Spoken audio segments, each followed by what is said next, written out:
ready. You're listening to DJ Oz Ozzy.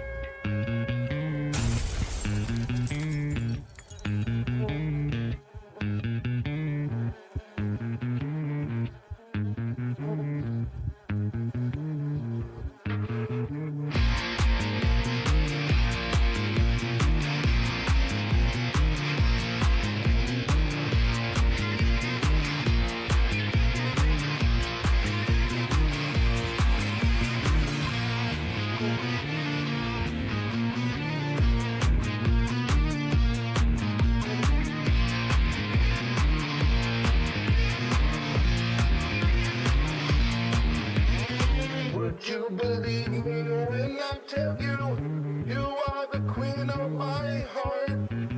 Please don't deceive me when I hurt you, just ain't the way it seems. Can you feel my love, bud? Can you feel my love, bud? Can you feel my love, bud? Can you feel my love, bud?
Hello, everyone, and welcome to another episode of Cryptic Review. It's been a while since we've been here and done this, but it's 90 years of Nessie, and I wanted to celebrate.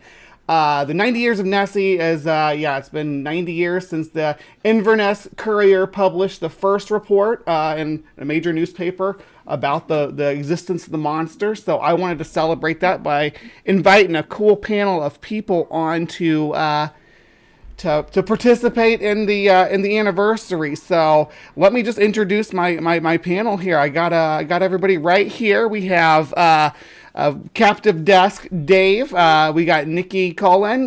We got Thomas from Wild World and Dr. Donald Prothero. And I want you all just to take a Prothero. I read your name a lot more than I say it. I'm sorry, Donald. It's a Welsh name, so I'm butch. He had to correct me on the Inverness, the pronunciation too, because I dropped the N on that. Real quick, I just want to go around and let everybody just introduce themselves, tell a little bit about who they are and what they do on their channel. We'll start with you, Dave. I'm Dave. I have a channel that's Captive Desk. I talk about all kinds of things. And I also have the Grassman Chronicles, which specializes in talking about cryptids, ghost stories, aliens, and stuff like that. All right. And Nikki, you want to introduce yourself? Hi, I'm Nikki Cologne, and I have a YouTube channel called Sasquatch Secrets. And I like to bring a panel of guests on to talk about the more nefarious events in the Bigfoot community. Hoaxes and hoodwinks and stuff like that. Also like to get into a little bit of the research end of it. And we have a good time. So, right, Thomas. Yeah, I'm Thomas from the YouTube channel Wild World. I make videos about wildlife and sometimes about cryptids and cryptozoology. All right. And Donald, tell us a little about yourself as well. I'm Dr. Donald Prothero. I'm a professor of paleontology at Cal State Pomona, and I also am the author of this book on cryptozoology with Daniel Loxton, which has a long chapter on Loch Ness Monster, so I spent a lot of time studying the material, though Daniel is the principal author of that specific chapter, but we both did a lot of research for it. So I've had a fair amount of experience dealing with the stories behind all the legends. Right. And Donald's, I was especially happy to have you on tonight because you actually spent some time at Loch Ness. You were breaking down some of your trip. We did a tour there, so. Yeah. Go ahead and tell us a little bit about that, how that went down. So in 2016, it was late July of 2016, we organized through the Skeptic Society a 2.5 week grand tour of the UK. And the plan was to try to hit as many natural history sites, and especially since I'm a geologist primarily by training, interesting places like tin mines and coal mines and that kind of thing that are historically important and or geologically important in Britain, but also classic places like the White Cliffs of Dover and Darwin's house and all the rest. And at the end of it, we started in the southern part of England and ended the tour in Scotland. And the very last day, after we stayed overnight in Inverness, we came out the next morning and saw the Loch Ness Monster Museum, which is actually quite well done and does not take a pro-Nessie stand, surprisingly, given the tourist traffic that goes through there. And then our whole group, which is some 98 people, 2 coaches, boarded a cruise that went all the way down Loch Ness to Urquhart Castle, which is on the photograph right behind me here, and then came back. So we got to actually cruise for about an hour and a half on the loch, and then returned to the boat docks, and then boarded our buses, and basically headed straight to down Loch and to Fort William, and then across Loch Lomond, and ended up at our Glasgow, which was our final stop for the night. Most of the group flew out the next morning. So we had a fair, as long as you can if you're only on a day trip type of experience there. Oh, yeah. So what's your experience of the loch itself? I mean, you've been there. We hear people say, "Oh, the water's like as dark as tea," and it's pretty murky. Yeah. Well, it's a funky lake because it's really narrow and very long, especially if you look at it in the map. And that's because it sits in a fault valley, the Great Glen Fault, that runs right across that part of Scotland, forms this narrow neck actually. And that fault is there is actually a major tectonic boundary because the rocks of the highlands to the north of that fault are totally different rocks from those that live or are found to the south of the fault. So the fault itself is a zone of weakness that's been there since those rocks came together 400 million years ago, and naturally erodes easier. So then it's a lower spot on the horizon. So then lakes tend to naturally form along fault lines. That happens lots of places. And so it's very narrow, very dark, very murky, and it's not very big. I mean, it's long and linear, but it doesn't have any huge areas of wide open spaces and a lot of depth. That's very shallow lake by the standards of most parts of the world. And the key thing about it is, I mean, you can sit on a boat there and your eyes can play tricks on you. You'll see wavelets moving or something like that. You might see stuff, but of course, to reproduce it is a big problem. And then an important thing to remember about the loch, it's like most of the low spots on the landscape in the northern hemisphere 20,000 years ago was under a mile of ice. The last peak of the glacial completely covered this region, and there was no loch there. It was an ice sheet. And so any version of the Nessie story that says that something lives there has to somehow get it there once the ice melts about 10,000 years ago, which is not easy because the only way out and into the lake, through water at least, is the River Ness, which is not very big. It's a tiny little trickle basically coming out of Loch Ness and then into the ocean. And so, we know that some kinds of harbor seals and other polar seals have done it, but a big animal would not exactly have an easy time getting up that river. So. Oh yeah, there's photos of seals in the loch. So a lot of those sightings. The issue is water. The water there is murky. The water does not have much in the way of any source of it doesn't have algae growing in it to make abundant food supply for the kinds of microorganisms that would then lead to a food chain, and so it's not really rich in fish, and so it's really not a very friendly place for anything to live. And the other thing to remember, it's cold, right? They get heavy snows in the winter almost every year. There's only 4 reptiles that can live that far north in Scotland. There's 2 kinds of snakes and 2 kinds of lizards, which of course spend most of the winter burrowed and out of trouble. So it's not a place for anything with a cold-blooded circulation to live. That's another biological factor to keep in mind. It's not a place if you're not warm-blooded, that you can survive. So it's not teeming with life. There's no food chain there. Yeah. Kind of the nature of that reminds me of a little bit of like Lake McHale with its isolated seal population, because I think a lot of the people that are seeing, I think in my opinion, looking at the reports and in the history of it, I think that I feel like the Spicer sighting, the road crossing sighting that kind of set the whole thing on fire. To me, it sounds like someone witnessing a seal crossing the road. Is what it sounds like to me. With its people sort of underestimate how let me show you how much a seal's neck. I just complained about getting how much a seal's neck will stretch and compress to make it look like very. Yeah, if you don't have a good sense of distance, you can easily mistake that for something close or far away. Yeah. Yeah, if you see they have a some lot of blubber that surrounds the entire neck, so they have really a lot of room for their neck vertebrae to bend backwards. So, right, they just it can look like because if you look at the Spicer sighting, the way he reports it, he's like, it was like undulating, stretching, and contracting. That sounds like a seal moving to me. I mean, that's just my opinion in looking into the animals and their locomotion. Anybody else got any thoughts on the Spicer sighting? I'd love to hear some insight from other people in the panel. Well, I just want to mention one thing. Yeah, something with the loch is I've seen on a bunch of shows is the way that it's cut. You don't have a lot of different environments. Your little shallows and everything for all your different smaller fish and on down the line, and for a lot of your plants, the way it's cut, it's kind of got like a V cut. So yeah, it's what they call like a dead lake. It doesn't have a good biosphere going on. Right. Yeah, no place for photosynthesis, right? Yeah, so there's not a lot of fish there, and so yeah, to feed something large, usually you want a good food source, and it doesn't seem like that would be the lake to do it in. Right. Does the lake have a population of eels? Yeah, I don't know if they've ever reported that. There's just not a lot of fish, period. There's no fishing industry in the lake. It's definitely not very rich for that kind of thing. So, Yeah, there's only a few species that are in the lake.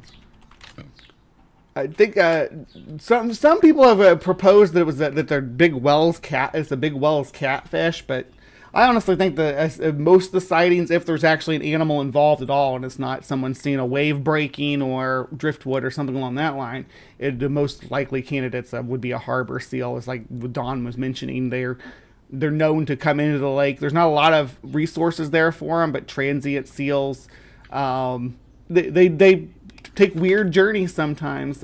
Seals aren't the only animals to do that, but seals definitely fill the role. There's another cryptid called the White River Monster from Arkansas that people always propose was a transient seal that got up all the way up the Mississippi. I don't know how much I believe that, that but would this be is a a challenge. Those seals don't. There are not many seals to begin with in that part of the world. So the Caribbean monk have seal is the deer. closest thing, and they're extinct. Go ahead. They I'm have sorry. deer. They have deer around there, right?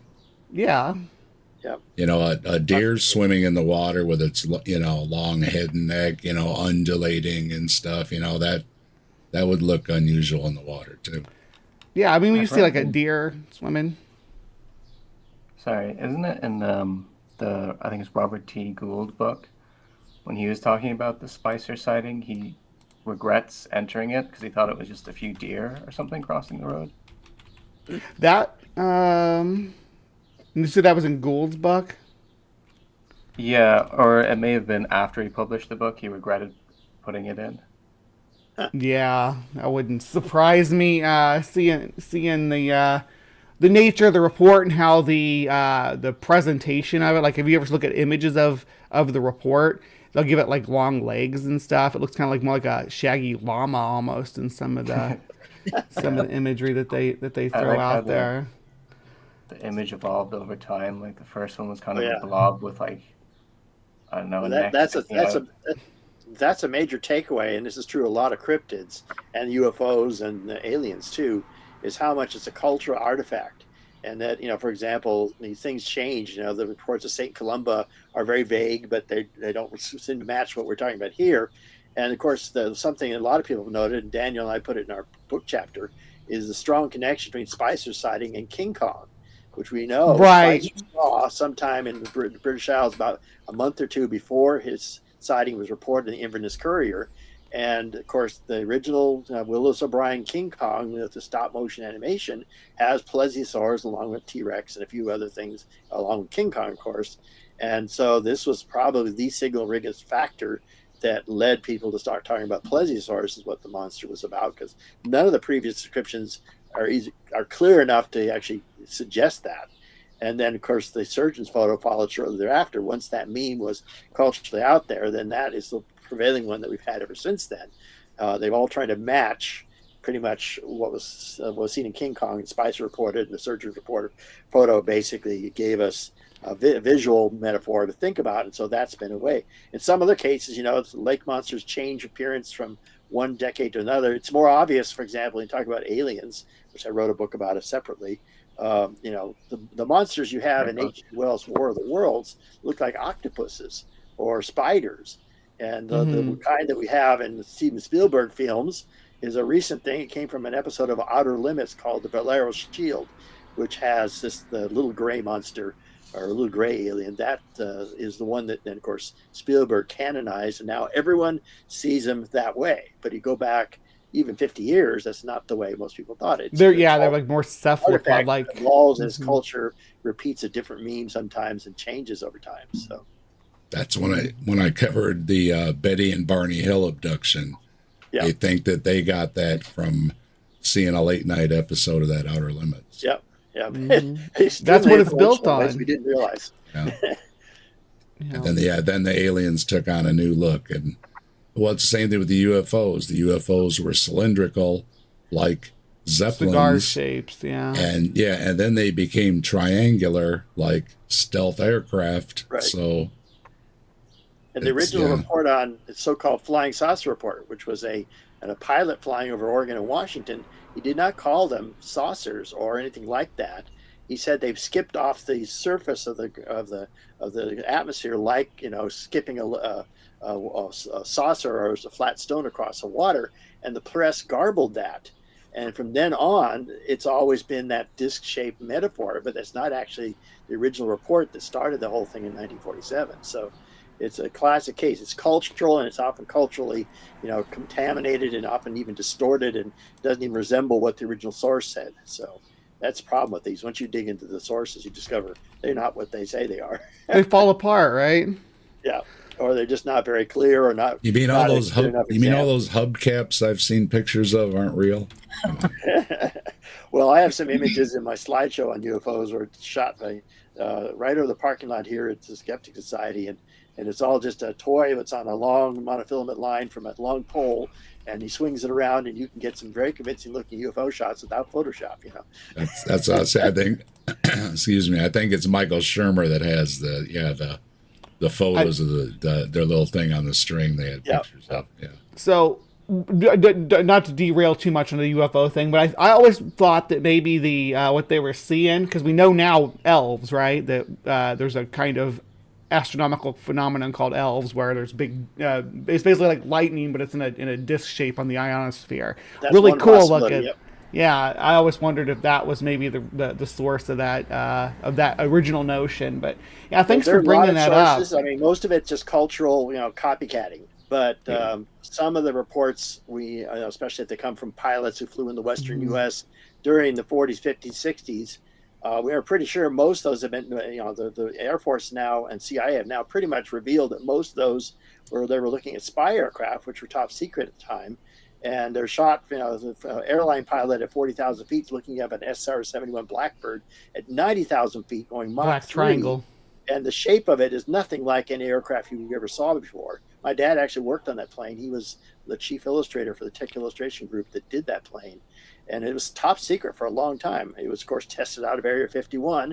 And that's another reason Area 51 had a big mythology associated with its secrecy around it. But it was, a completely unfamiliar aircraft. No commercial pilot would know about it, because it was only certain CIA and certain Lockheed employees like my dad and certain Air Force people who knew it existed. So. That's and when it comes like pareidolia stuff like that, like what you see with people finding faces in ghost pictures and things like that, Right. and when it comes to Loch Ness monster, right? It's most of the time it looks like driftwood. Every picture I've ever seen, most of the time it looks like a piece of driftwood that someone's. Right. Or like Dave was there's saying, a series of deer. photos, of course, historically, since the surgeon's photo. We know the surgeon's photo because the guy, after he died, it was revealed, did a toy submarine with a little toy head on it that he shot at very close range and then made it look large by enlarging it. But the waves, of course, are way too big for the size of the lake. But there's others that we now know are bales of hay with canvas on top of them tied together by rope. And of course, the famous flipper photo, which only shows up as a flipper if you play around with enhancing it. But you look at the original photo, there's no obvious flipper there at all. It's a basic photo trickery. Is that the one NASA examined? So was it the flipper that NASA examined? Probably, yeah. A lot of people Yeah. examined it, and the point is, we printed the original photo in our book, and you can see it's just a garbage, right? It's just a bunch of bubbles and some other light and dark shapes. But if you do some enhancement, especially just boost the contrast in certain ways, it will start to look like a flipper. And that's all, again, it's almost pareidolia to begin with, but even more so when you enhance it. So, there have been hoaxers over and over and over again, because Loch Ness is such a big, popular place for people to come out and do this. And if you're there during a typical rainy, foggy day, which is not the way I saw it, but a rainy, foggy day, it's very mysterious. And the water is very hard to see through, and spend some time there at the shoreline or on a boat, and you can start hallucinating stuff. It's not that a far-fetched to do that, especially if you've already been primed by seeing images and hearing reports, and you have a mental map of what say it should look like the surgeon photo. Therefore, I'm going to look for that. And bottom line is, even if you go back generations that maybe saw some large animal that used to live in the loch, let's just say, give it for granted, okay? Like a sturgeon or something? You have to have breeding populations, That's right. So if there was just one lone leftover beastie, how many years ago, it's dead. Yeah. Bottom line. So Yeah. yeah, you have to account for more than one. So now Right. you're looking for a whole, and then to have, good genetics and everything, you better have different populations of them running around as well. So that I just compound the problem of where are all of these Loch Ness Right. monsters. Yeah, And genetic that's the key bottlenecks are problem. real. Sorry. As a biologist by training, especially, there's a whole slew of biological problems. We already mentioned that it's too cold and it's tough for anything to get there as well. But as he said, the major thing is that it's not a singleton. It's got to be a population for them to have been around that long. And the longer it's been there, supposedly, and the more of them that are there, the more likely you're going to actually see one, or at the very least, you should actually find a bone, right? And the bones of other things show up in that lake all the time. And animals that large, their bones are large and relatively hard to destroy, so they're going to wash up in the shore sooner or later. Or even with all the radar and sonar and dredging and everything they've done, those things are not that difficult to obtain. So the whole point being that if there were any such population, and as long as we've had a chance to look at them, there should be a lot of reasons why they're easy to find, or at least remnants of them easy to find, rather than it takes more and more things to even pick up anything in that murky water. So, Yeah. Now, you said you visited this castle, is that right? that's Urquhart Castle. Yep, that's in the background of my shot too. That's where the turboats usually come out this far to the south of the lake, and then turn around right about here after you've gotten your shots and return to their port, which is on the north end near Inverness. And it's an old ruin now. Of course, it was an important castle in the Middle Ages, but it's sort of a landmark. You know where you are when you see the Urquhart Castle in the shot. And so several of these, and that's one of the famous photos. I forget what the name of that one was, but that's typical of the photos, right? A large ripple on the lake can cast shadows like that. If it's windy enough, you can get a weird ripple pattern, or it's just something floating. Can do that. This just looks like a boat wake to big me, port, but yeah. And of course, there's no possibility that there's some possibility that's been doctored too, because you notice there's no rippling on the reflection of the castle. So there's some weird thing going on, because there is lots of rippling on the lake itself. So there's the weird things about that photo, and even those days they could do some pretty good fakery photos. So Let's see. Let me just read some comments here real quick from the live chat. Just someone mentioned, if Nessie were real, we would have found remains by now. Even sonar has failed to turn up any signs. Yeah, to think, because Loch Ness, for all that we're complaining about how what a horrid environment it is, it would be good for one thing. It'd be good for preserving remains, being deep and cold and anaerobic. I'm sure. Anaerobic. That's right. So. Yeah, this is. And, if there was a population, especially, then all those sonar and other types of lidar and every type of survey they've run would not have had the failure they had. Right? There's not one thing hiding from them very well. There's got to be a population, and sooner or later, one of those surveys will turn something up. And they've combed that lake better than any body of water on the planet. It's probably the best known body of water on the planet now, thanks to all the surveys between sonar and lidar and all the rest that have been done there. So even when I was out on my uncle's boat as a kid, I mean, you could almost spot the fish on his fish radar or on his fish finder. And when you've got better stuff, there's no way you could miss a whole, swarm of them, or whatever you would call a bunch of Nessies, right? A gaggle. Well, I don't know what do they call them. But, I don't know. Depends on what animal group they belong to. So a flock. You're left with it. Then it has to be supernatural, because you're ruling out all the natural options. So and then or it could be a sunken prop from a film. Wasn't that like in 2011? There was a prop that they put down there. Anything can sink to the bottom and then get some bubbles on it or whatever, for whatever decay reasons.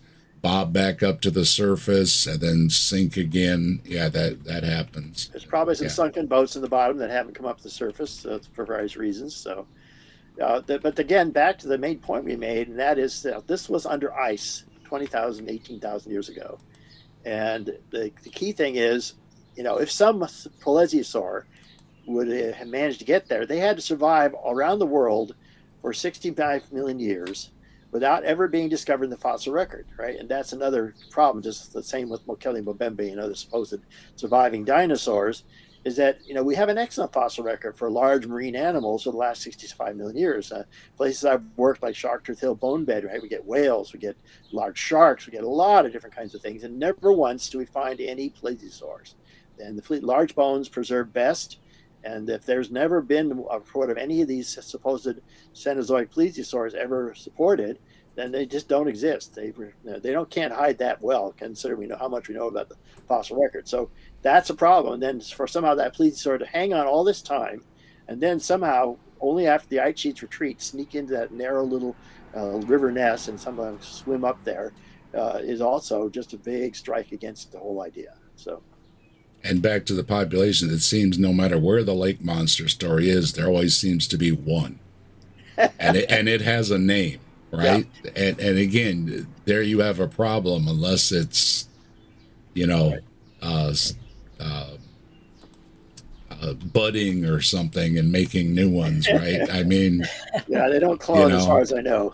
Yeah, so well, and that also applies to the same argument we just talked about. Nearly all those lake monsters, Lake Champlain has Champy, and Lake Okanogan has a monster, and they're all lakes that were under ice because they're mostly northern hemisphere. In the United States and Canada, they're nearly all well past the glacial margin.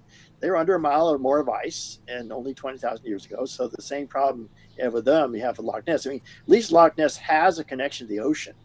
It's even much of a bigger problem when you talk about Lake Champlain or Lake Okanogan, which have limited or no connection to the ocean. How you get a monster to crawl out of the ocean and get there is really stretching. All post-glacier, too. Yeah. They hover around somehow in the ocean, never get fossilized, and then somehow they only go to these lakes, but they've never found the open ocean, which is their normal habitat has always been open ocean. If you're talking about plesiosaurs, they're only marine. There's never been one reported from a lake water. So, can I ask a random question about plesiosaurs? I know there's so many issues with that theory, but I've always wondered, do we have evidence that plesiosaurs could walk on land?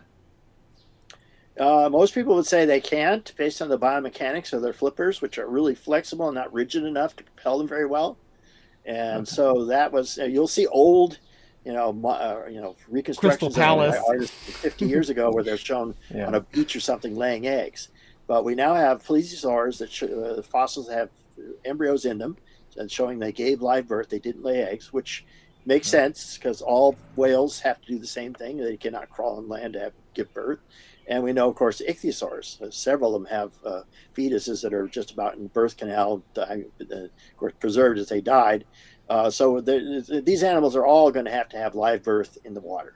And we now have the fossils to prove that plesiosaurs did that. So, it always appeals to me that if they're going to claim a prehistoric creature, even if something from the Mesozoic, for instance, was surviving into modern times, why not, in a cold water lake, why not look to something like a Coolosuchus, which was a giant amphibian that actually did live in Australia there.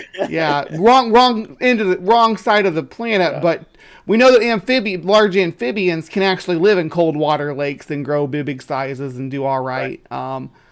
And we actually have giant salamanders and stuff, and Japanese and Chinese giant salamanders. Yeah, but no one ever tries to make that kind of claim. That would be a more rational organism in my opinion, to account for giants. Obviously, I don't believe that that's the case. But if someone were to try to convince me that there was ecologically sound reason for these big organisms to be living there, I'd say it would have to either be amphibian of some kind or an annelid. There's no way it could be a reptile.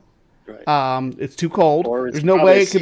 Some of it's seals, and seals, of course, are a different story altogether. Yeah, but in seals and whales and everything else have to, because you hear that from Lake Champlain a lot. It's a seal, but they have to surface to breathe. They have to surface a lot to breathe, a lot more than people seem to think. When it comes to marine mammals, but amphibians not so much. They can stay underwater for quite a long time. The skin, many of them. So, but then you get the anaerobic environment. That also speaks to this issue that it's a cultural fact, artifact, not a biological one. In other words, they're biologically reasonable ways to suggest how something might survive and might be found in a body of water like this and manage to hide so well. But this doesn't come from that at all. This doesn't come from science at all. This comes Folklore. Folklore. The stories of King Kong leading to the Spicer Report, which then leads to the surgeon's photo. This is all the classic example of a cultural meme carried on over generations, and it had no biological basis to begin with. And the more you look at it, the less biologically plausible it is.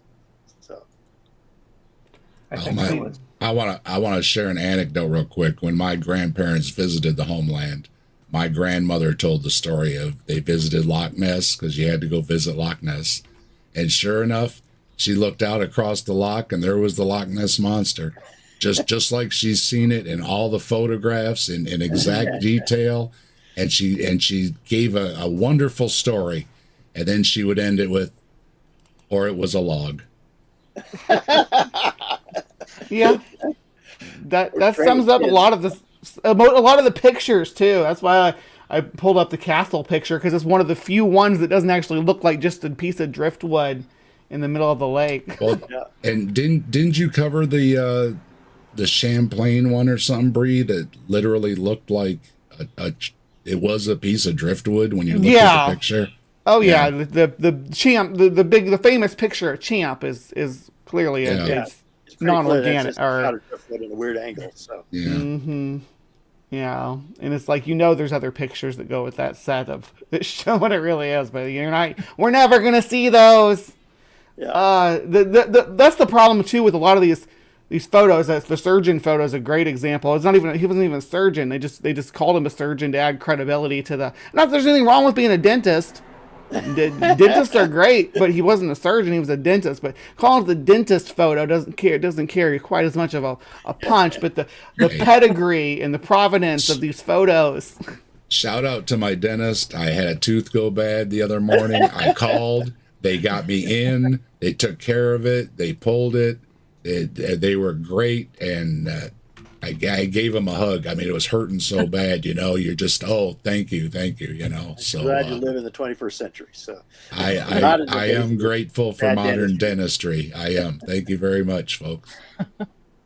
Let's see. Dr. Ben is in the house, and Dr. Ben says Loch Ness Monster is the phalloplasty trans men wish they had. Dr. Ben, good friend of the channel. You can also catch Ben regularly on the Transatlantic call-in show, where people can call and talk to actual trans individuals about their lived experiences. Good show. Just wanted to throw that out there. Also, Dr. Ben has their own channel where they debunk medical myths. So, good. Yeah, if one of my mods could drop a link to Dr. Ben's channel, that'd be great. Yep. There was somebody who said something, Al Trucker, I think it was. There have been large marine species that have made it to Ontario lakes and died. I think that some marine species do, but generally it's stuff that it attaches themselves to boats and things like that, or that get artificially transplanted into lakes from marine environments. But you won't see whales or no, they aren't easy to transport, for one thing. Now, so back to the issue of the photos. Of course, there's another variable there, which is today every one of us walks around almost all the time with a perfectly good camera, and just very good camera. And so many other things. We are more able than ever to get good images without being caught without a camera. And the quality and the quantity of images are declining, whether it's Bigfoot or aliens or UFOs or Nessie. The more we have now, the less evidence. And so as time goes on, the probability, just by the sheer number of available possible photos could be taken that aren't, is now making a giant case against both of these kinds of things, both cryptozoology and UFOs. That alone is a really important argument about.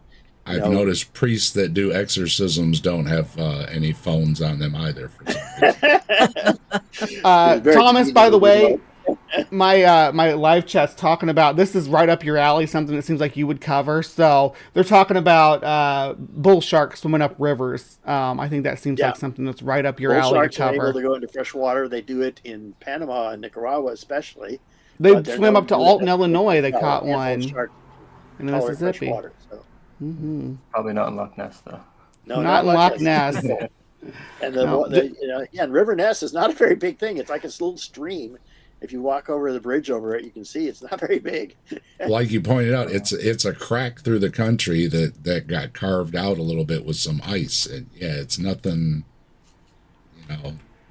It's just not a good lake. It's just not. It doesn't have the normal wide areas of deep water like you would say. Even when I built my garden pond, I made different depths. I made a shelf for the shallow area, so you have, because even in a small pond, you want to have a good biosphere going. Otherwise it stinks and everything, and it's a mosquito haven and everything. And yeah, mine doesn't smell bad. I don't have any bugs because it's alive, so you have to simulate that, Yeah. So, like, what do you all think of the theory that about it being a sturgeon that's been cited? I mean, we talked about the seals and a big- plesiosaurs. Bottom dwellers, they don't come to the surface that often unless the water's really shallow. I mean, they feed at the bottom as well, and this water isn't very, very friendly for almost any kind of fish. So, Yeah. sturgeons can get up to about 10 feet long, really big ones.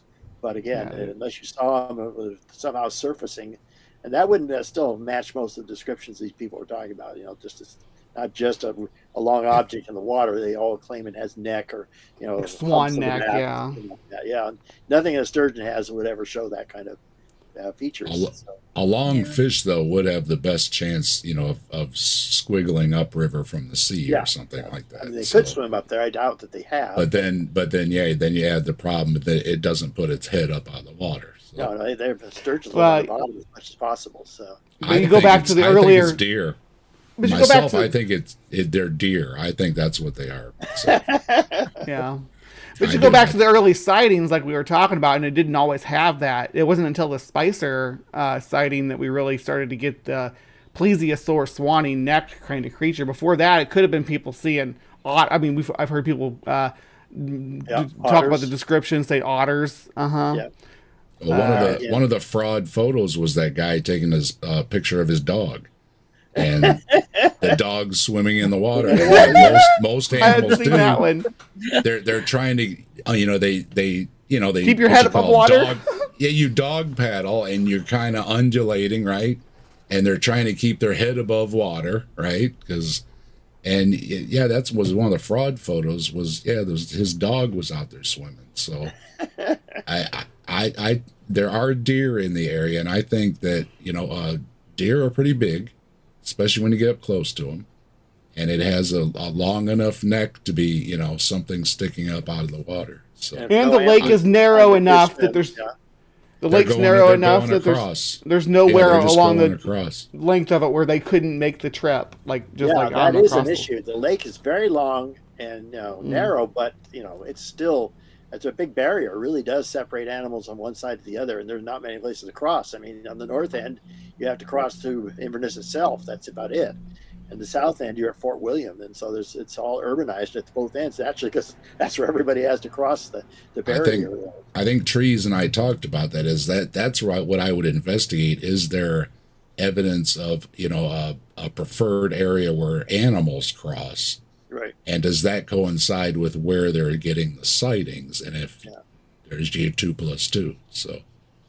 Well, A lot of the sightings have not really any clear geographic data on them at all. They're very vague. So, in addition to being descriptions that are very vague, they're not even located properly. So, or it was a log. yeah. It's a long lake, so geography is going to make a difference, right? You're going to have different shoals that live in different areas. So the otters might only live at a certain section of the lake. When we look at this, actually, let me show you this. Yeah, when we look at the seal sightings, it shows you that. Hold on, just a second here. Yeah, that they prefer, this cluster along the eastern eastern shoreline, right? Just for When instance. you were on my show, part of it we were doing the selkies, which are the seal mermaids, because they have a lot of seals around Scotland, so they have the selkies that are the seal mermaids. So they are around, you know. Yep, and they look just like this, just like that. Yeah, they do bring their heads up above water like that. Spy hopping, it's called. So. Yep. And then when they got this thing that's showing when they undulate through the water. Seals can swim in what's called a porpoising fashion, where they go through and dive and plunge and dive and plunge. Yep. And this is taken at I know it's not. Sorry, I was misreading that. This is actually just from this is actually a seal at sea, not from the lake. These ones up here are from the lake, though. These images here are actually harbor seals in the lake. So this documented that they do make the journey up the river. There's just not a lot for them there. They don't stick around. They're seasonal visitors, basically, is what it comes down to. They're exploring places that potentially have prey, and so they will poke around in a lot of places before they either don't find the food and give up, or they actually find food. You know, either way, there's a lot of exploring. Animals forage as far as they can to find food. You know. No. And I do want to give a shout out in all this mess of cryptids that one thing in favor of Bigfoot is there's lots of Bigfoots. So you don't have a population. If Bigfoots are everywhere, there's plenty of them to breed. So there's not just one. There's not just one. They're everywhere. So it'd be like if Bigfoot was.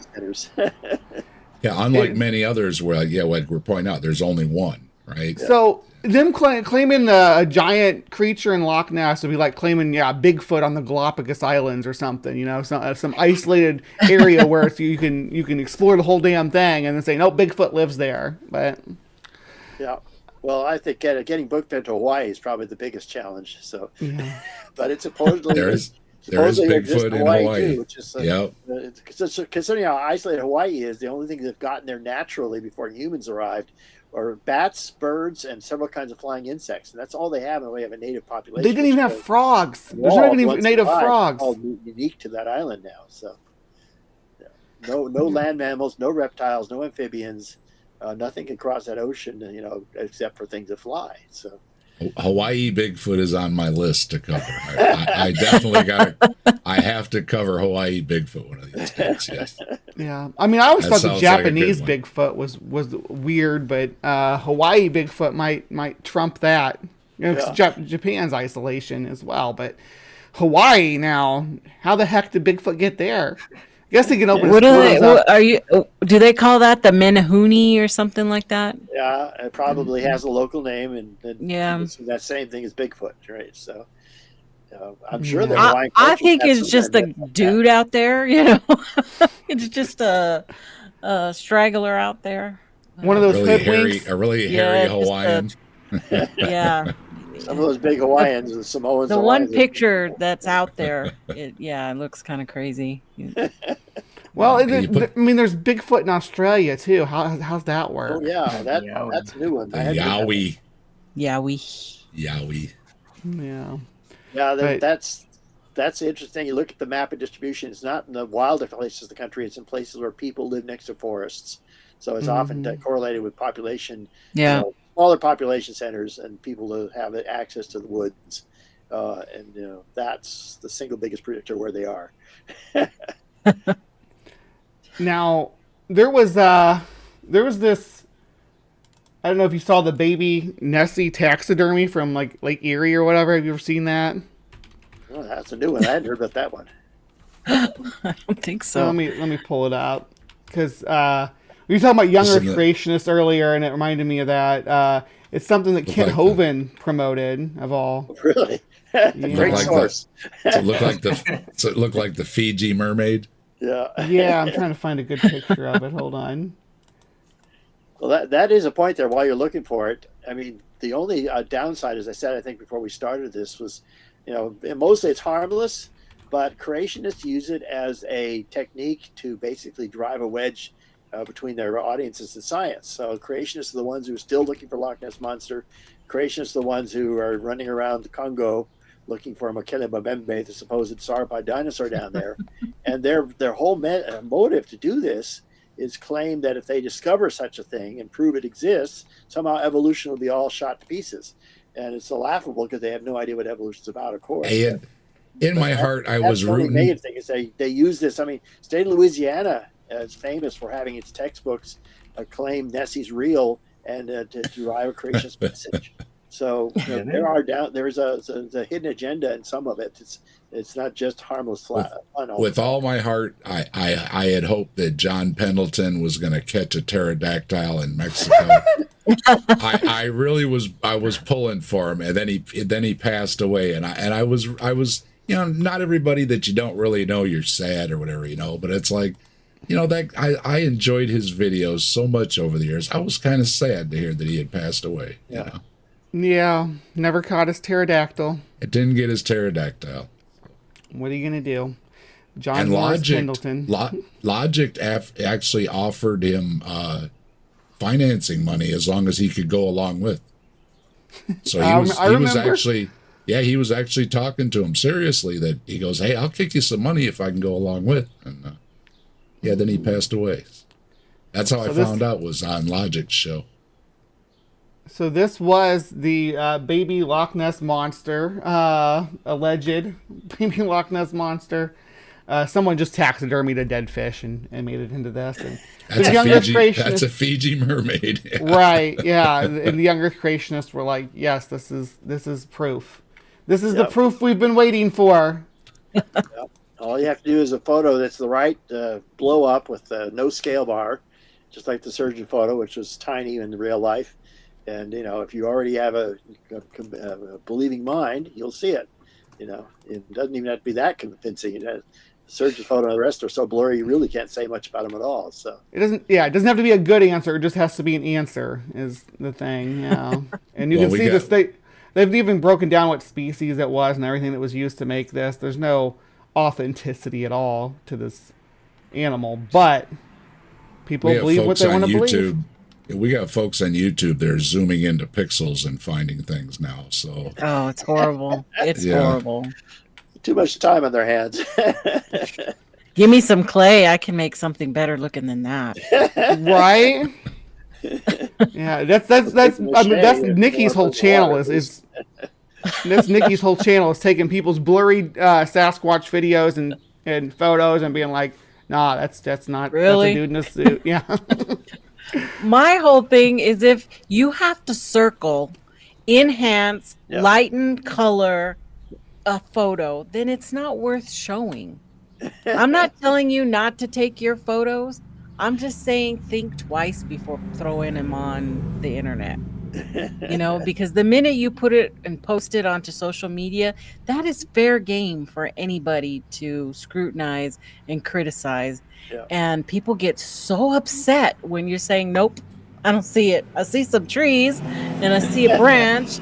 Strange shadows. They get so mad. But you're the one who put it out there. You are literally asking people for their opinion. And then when you don't get the answer you want, it just throws them off completely. Yeah, give a good photo. We'd love to see a good photo, right? Right. Yeah, and don't alter it, and show the before and after. Show the photos or the video before and like after. Like Don said, these things have good cameras in them. Way better than even, a lot of the, top line cameras of just a few years ago that still had film and everything. Yeah. These things blow them away, and you have a zoom and you've got video and everything. And you can get little things to put on and make it even better. Yeah, I could take like an hour's worth of video with this thing or something, and come on, use it, right? Yeah, so. And what you find is that somebody posts a picture, okay, it's fuzzy, and this is a Bigfoot that was right next to us, blah, blah, blah. Then you go to their Facebook page, and they have a whole photo album, beautiful pictures of trees and their dog running and, fishing and everything. And then they have one crappy ass picture that they're trying to pull up. Well, how come your other 200 pictures on your Facebook are perfect? Yeah, and this one funny, can't clever see. memes about Bigfoot, though. I put a couple of my slideshow about. Well, some reason Bigfoot always comes out blurry. That's his power. No matter what. Mitch Just Mitch blurry. Hedberg, may he rest in peace, said that's because Bigfoot is blurry. That's why you can't get a clear photo of him. He is blurry. Well, the Loch Ness monster, back to the topic, actually has driftwood mimicry, so that's the problem. That's what we're dealing with there. that gets you out of it. Yeah, It's untestable hypothesis. So. Yeah, I like I say, a lot of animals I think undulate in the water, and I think that's a good, at least for most of the sightings that aren't a log, it's an animal swimming in the water. Or famously frauds. Most of the famous ones are frauds. No Yeah. Yeah. Well, that's the thing that too. reminded Is, me of that elephant. Wasn't there like an elephant back in the 30s that was swimming in there, and they Lots claimed of it reports was of elephants swimming. They swim a long distance if they have to. someone took a picture. It was a circus or something there that went through, and they allowed it, and it got it taken out of context, of course. You know, people seeing an elephant or something in the water, but it said it was It's always going to be above Nessie. the water because that's how it breathes when it swims. So. Mm-hmm. Yeah, I think there is a photo of an elephant in Loch Ness. Let me see if I can pull that up. I think it was like in 33. It was right before the surgeon photo. Yeah, well, elephants are actually pretty good swimmers, at least over shorter distances. They're notorious for swimming out to islands and back. You know, it's remarkable that you don't think that's true, but it's been documented a lot of times. Yeah. Yeah, I think that's actually in association with the surgeon photo is the elephant photo. Let me pull this up here. Just check this out.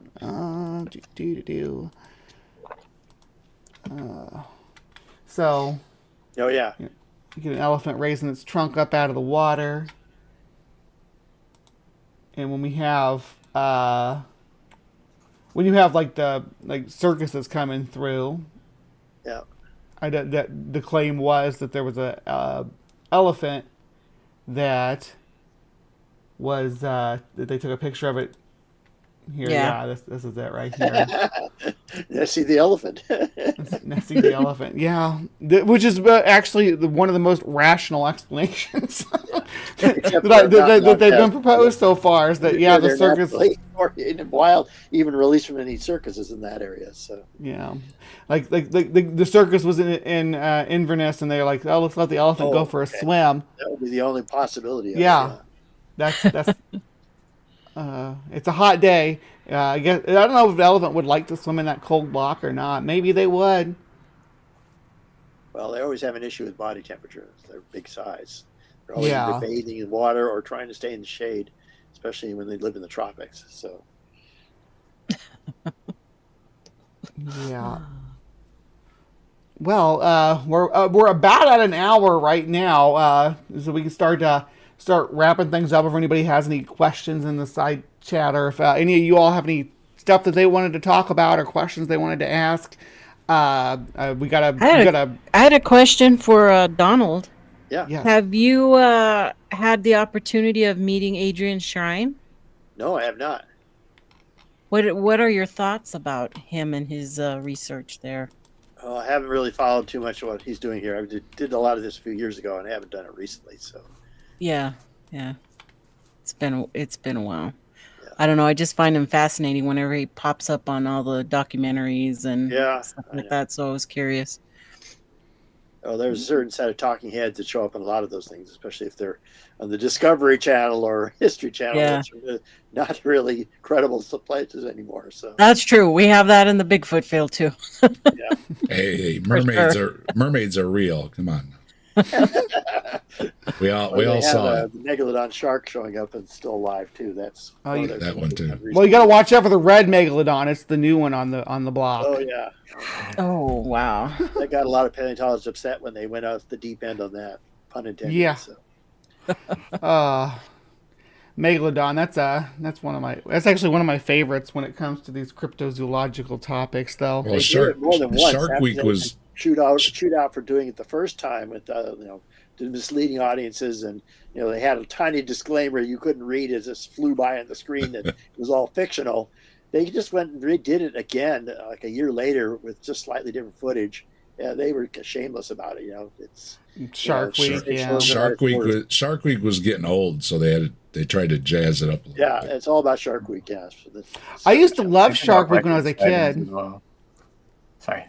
Go ahead, Thomas. I didn't hear you. Oh no, I was just saying they got. I think it was like record viewings for the first and second Megalodon. So, or for the first, and that's probably why they did the second one. Yeah. Yeah, I got a lot of viewers. That's right. It was a follow up to the Body Found, Mermaid, the Body Found, right? I mean, they did good on that. So they're Also like, got oh, let's record do this viewings as again. well.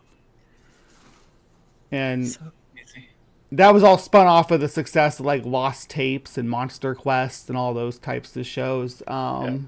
With the reenactments that they weren't always clear what were reenactments and what were actual things. The most prominent one that I can think of with Monster Quest is the Gable film. I don't know if you all are familiar with that. The alleged Dogman werewolf running. When they showed that on Monster Quest, they're like, "Oh yeah, this is authentic footage." No, this was directed by a producer, and he was there, and he told them how he made it.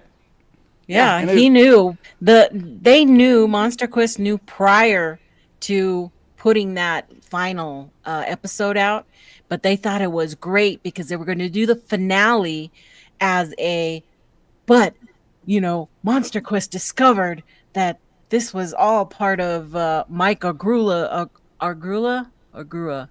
his whole thing, and we found it, and they put it out like that finale. Yeah. Like they debunked him when he was honest about it from the beginning about what he did. Exactly. He came out about it right away, and once it's he didn't want to get the heat, I guess. Yeah. And I mean, it was good. He got the old cars in there. He got the old video, the camera, it's well everything. done. Old snowmobiles. He did that whole thing. Yeah, I was on a Monster Quest myself once, so. When they did the episode of Mokele Mbembe, I was invited to be the token skeptic on there. So they came out to my college at the time where I taught and filmed me mostly moving dinosaur replicas around on carts and sitting in front of dinosaur replicas and trying to say they didn't chop what I said too badly. I mean, it's, that sometimes they deceptively edit you down so you're not saying what you originally said, but they mostly kept the footage that said in my own words what I was trying to say to them. And the thing I remember the most about it was they gave me this shapeless lump of plaster, and had this big reveal, cameras rolling, shapeless lump of plaster. What does it look like to you? It's a shapeless lump of plaster. And then they showed me a photo where it had been taken, still a shapeless lump of plaster out of a hole in the ground. And then they keep doing this over and over again, and finally say, it's supposed to be a sauropod track. No, sauropod tracks are this big across, and they're shallow, and they don't look anything like this. They just poured plaster into a hole in the ground. And so I finally saw that episode. It's still up online, actually. And they kept most of the footage that I'd done, and gave it its fair treatment. Then I didn't realize until after it aired, and I did the research on it, that the guys they show doing all this sailing up the Congo River are those two creationists who have no biology training, and everything they say is absurdly ridiculous because it's clear they don't know anything about field biology. They're just wishful thinking in a boat, So. Well, and they take folklore that the people tell them in their stories seriously, Yeah. Well, I think what's apparent is people like their monsters, especially the nice ones, right? Yeah. I mean, they don't like this. You don't want the mean ones, but Nessie's not really bothering anybody. Bigfoot's really not bothering it. Mokele Mbembe's pretty chill. Yeah. Yeah. So it's your hometown monster. It's like your hometown team, right? You got to root, right? And for the most part, it's like I said, it's no harm, no foul. People enjoy it. People, like I said, the folks in the area enjoy the tourist dollars. Yep. It's a lot of money, actually. And millions of dollars annually, tourism and selling, T-shirts with with Nessie and hats and everything else. Nessie T-shirt I got in Scotland. And Dave says this living in the weird valley of Ohio, where they got all the weird sightings up and down. You got we got all kind of cryptids around. Frog people and yeah, we do. Hairy men and goblins. And like I say, we have Bessie, which is the Lake Erie lake monster. So My favorite lake monster is the Beast of Busco because it's just a giant snapping turtle. That's so cool. I love snapping turtles. I love turtles. That's one that I can get behind, which I'll have to get behind because that's why you hold a snapping turtle. But yeah, let's other idea. than the Loch Ness monster, let's go around and do like a round table. What's your favorite lake monster there, Dave? I'm gonna go with the home team and say Go with Bessie. the home team, Bessie. Yep. You got a home team, Nikki? Get the No, Oklahoma but it was octopus. I was always intrigued by Ogopogo Yeah. in that story. So yeah, but And that's a cool name. I'm a Sasquatch chick. That's what I Ogo- like to explore. Ogopogo is a cool name though to have. Yeah, for sure. All right, Thomas, what do you think? Oh, I mean, there's so many. And they're all kind of similar. They all look the same, yeah. Accent They're the either. same, yeah. Have you ever heard of Charlie? Charlie, no. I don't think I have. What's Is Lake that Saffron? Champlain? Lake Charles, is that where it's from? I I said, think but Louisiana, it's a surprising place for a cryptid. Champlain is Champ. That's Which is like Champ. Yeah. Champ gets the bronze medal after Nessie and Ogopogo for the most iconic. Yeah. It's in Idaho. Ooh. Payette Lake, I think it's called. I just like the name. That's all I've got. Charlie, yeah. Don, what do you think? What's your Well, I would say favorite? Champy is probably the next most interesting one after Nessie. So much has been made of Champy over the years. You know, Yeah. Lake Champlain gets a lot of tourist dollars thanks to Champy. So Yeah, well, Champy is the one that Champy is the one you always hear them say, "Oh, it's a whale or it's a cetacean." It's like, well, if it's a cetacean, it that should lake is breach. not exactly a direct route to the Hudson by any means. So If a distant relative ever leaves you some property with some cabins around a lake and it's not doing too well, get yourself a lake monster. yeah, That's the plan. Yeah. There you I go. wonder if I just start a rumor, like, will it just explode into something? Oh yeah. You just have to say you saw something. There's any body of water. yeah. I mean, And it doesn't even take the newspapers to pick you up anymore. You do it on the internet; it has much bigger reach. So Yeah, just put it on Twitter or something like that. but you'll see like reports of like people finding bull sharks and stuff in the craziest places though. So I mean, it's not like large aquatic or marine animals cannot get into bodies of water without human intervention, right? We had surely y'all are familiar with the golf course bull sharks and all that. And there's several lakes in southern United States that are inhabited by, and as Don was saying, Lake Nicaragua and stuff. So there is interchange between freshwater bodies and marine environments, no doubt, even in temperate and subpolar regions like Scotland. But the notion that a lake in northern Scotland could support a large marine megafauna is just there's just no way. The possibility is just not there. And odds are biological, geological reasons. So yeah, odds are it would be a one-off thing, and it would get into the lock, and it would say there ain't much to eat here, and it would go back to the ocean anyway. Which is what the seals do. Literally, what the seals Right. do when they come in there. Yeah. they check it out. If there's no food, they leave. You know. So Yeah. Now, give me a giant olm. Make it a giant olm. I'll be interested. Say, yep, it's a giant olm that lives in the lake. Cool. Show me. But I'm not going to believe you about a plesiosaur. I actually think the plesiosaur is the least likely. Anything Mesozoic is unlikely, considering the climate of Scotland during the Mesozoic, which was subtropical at its coldest, right? You talk about the rift there. The north of that rift is a region called Caledonia, where we find like there's lots of great Lagerstätten of like tropical plants and like giant the Arthropleura, the biggest centipede that ever lived, was in that region. Obviously, that's well before the Mesozoic, but just to show you how much this region has changed since these ancient ages when people are saying that these organisms are surviving from. It wouldn't be there. It wouldn't be there. It's not the same place as it was back then. Yeah. All right. Well, I think we're going to wrap things up here. Final thoughts? I think we covered it all pretty good. It was great talk with everybody. And Don, appreciate all your anecdotes. They were great. Thanks. Yeah, I'll just say, if you really want to read about it, as I said, mostly Daniel did this chapter on it, but it's really very thorough. He investigated almost everything written about it and then tried to deal with most of it in the chapter. So that's something we're really proud about in that book. So I put your Amazon link in the description below. Yeah, I would prefer any other bookstore but Amazon, but that's the only one I could find for sure. It's relevant. It's called Abominable Science. It's still in print, and Loxton and Prothero are the authors. So type my name in, it'll come up on my page on Amazon. Yeah. So And it's got all his other work too. He doesn't just talk about cryptozoology. Don covers. He's the paleontologist. He's rhinoceroses and camels. If you like those, you're gonna love Don's work. Which I do. I love rhinoceroses and camels, so especially the American ones. All right. All right. Anybody got anything coming up they wanna promote? Well, actually, I'm going to be go ahead.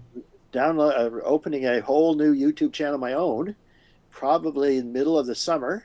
I'll do a launch. I've got about 20 episodes in the can already, and I'm going to try to create a lot more when I'm not teaching 1,000 students. And so that is the plan, and it's going to focus mostly on, well, at least initially, on the stuff I know best, which will be evolution of things like horses and rhinos and elephants and whales and so on. Each one's about 6 or 7 minutes long. So I tried to make a video series. Many of them are pretty much ready to go. So I'm going to do a launch sometime in probably July or August, and then I've got 20 or so episodes in the can, so I'll release one a week after I start it. So that'll be coming up. Stay tuned on my Facebook page. So, all right, Dave, you were tomorrow night Sunday night at 8:00 with Ember. We're going to be talking about aliens and Hugh Ross. And then next Saturday, Missing Maud's going to be on my channel with the Grassman Chronicles, talking about her encounter with a cryptid. Ooh. Cool. Nice. Miss Nikki?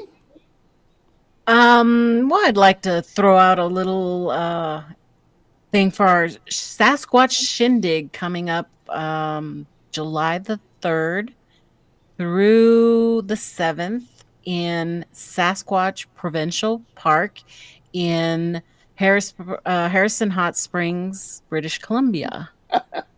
We are going to go out there, and it's a lot of fun, mostly to just have fun with everybody. It's a culture thing. Yeah, sure. Yeah. It's just to have fun and walk around. And Thomas Steenberg is going to be there, and the tall ones, Brent Dill, will be there, and we've got some other people that are thinking about going. But if you're interested, you can definitely contact me through email and harrymanhoaxes@gmail.com.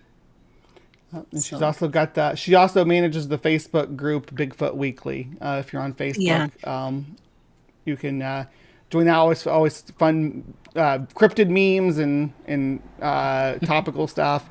All right, Thomas, what do you got coming up? Just gonna continue uploading videos. Nothing in particular to announce. But yeah, still got some videos in the work for the Wild World YouTube channel. Wild World's doing great too. 85K. That's not anything to turn your nose up at. You're doing really good. Very lucky. Very grateful to all the fans. All right. Awesome. Tomorrow, 9 a.m., right here on Hive Sci, live from the Hive. I will be doing, what do I have for tomorrow? I know tomorrow I'm freaking tearing into Ocean Ramsey, so you're not going to want to miss that. Ocean Ramsey is awful. If you aren't familiar with my content on Live from the Hive, there's a segment where I like to go after these YouTube animal people experts, Texas Bee Work, and Yeah, you're next. You're next, Wild World. Actually, that's how I found you. Places like Wild Cincia or whatever, and places like that, putting out their top 15 deadliest spiders and stuff like that, videos like that, and your videos come up, and I'm like, oh, here's another chud I'm gonna dunk on, and then yours were like smart and informative, and I'm like, well, fuck, here's a good channel. Not that I have like 1,500 compared to your 85K. I don't think I could take you down, babe. But Sure you could. yeah. Anyway, so that's one thing we're going to be doing tomorrow is Ocean Ramsey, and yeah, we're going to be talking about poor the elephants that have trusted us through history, much to their detriment, and been executed by humans. So there's going to be a sad segment too at the end for Breeze Bestiary, but I like to cover the tragic history of domestication as much as possible. Sorry about that. Anyway, so I will see you guys in the morning, 9 a.m., and then tomorrow night, pop in for Captive Desk and Ember talking aliens. And yeah, please remember to be kind, take care, and we'll see you next time. Bye. Thank you very much.